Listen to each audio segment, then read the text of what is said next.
தூதுவளை சட்னி அது எப்படி பண்ணுறதுன்னு பார்க்கலாமா? ஃபஸ்ட்டு ஒரு கடாயில் கொஞ்சம் ஆயில் விட்டுக்கோங்க. ஊற்றிட்டு அதுக்கப்புறமா கடலப்பருப்பை ஃபஸ்ட்டு ஃப்ரை பண்ணுங்கள்.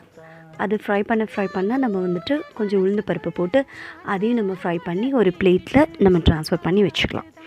அதுக்கப்புறமா பச்சை மிளகா போடலாம். பச்சை மிளகா போட்டு அதையும் நம்ம ஃப்ரை பண்ணிவிட்டு அதையும் நம்ம பிளேட்டில் ட்ரான்ஸ்ஃபர் பண்ணி வச்சுக்கலாம்.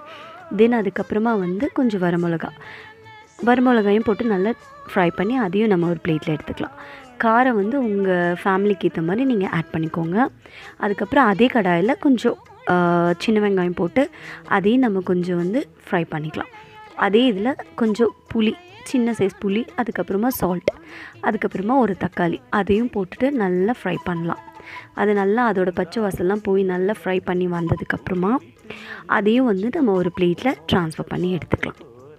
எடுத்துகிட்டு சேம் அதே கடாயில் நம்ம கீரையை போட்டு நல்லா ஃப்ரை பண்ணலாம். அந்த ஆயிலே அது நல்லா கொஞ்சம் வெந்துடும். நல்லா கொஞ்சம் ஃப்ரை பண்ணால் மட்டும்தான் அதோடய கசப்பு தன்மை இல்லாமல் கொஞ்சம் நல்லாயிருக்கும்.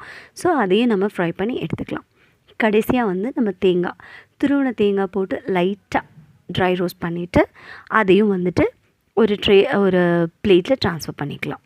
ட்ரான்ஸ்ஃபர் பண்ணிவிட்டு அதுக்கப்புறமா அது மொத்தமாக தேங்காய், கடலப்பருப்பு, பச்சை மிளகா, வரமிளகா, வெங்காயம், தக்காளி, கீரை இது எல்லாமே நம்ம வதக்கி வச்சுருக்கோம்.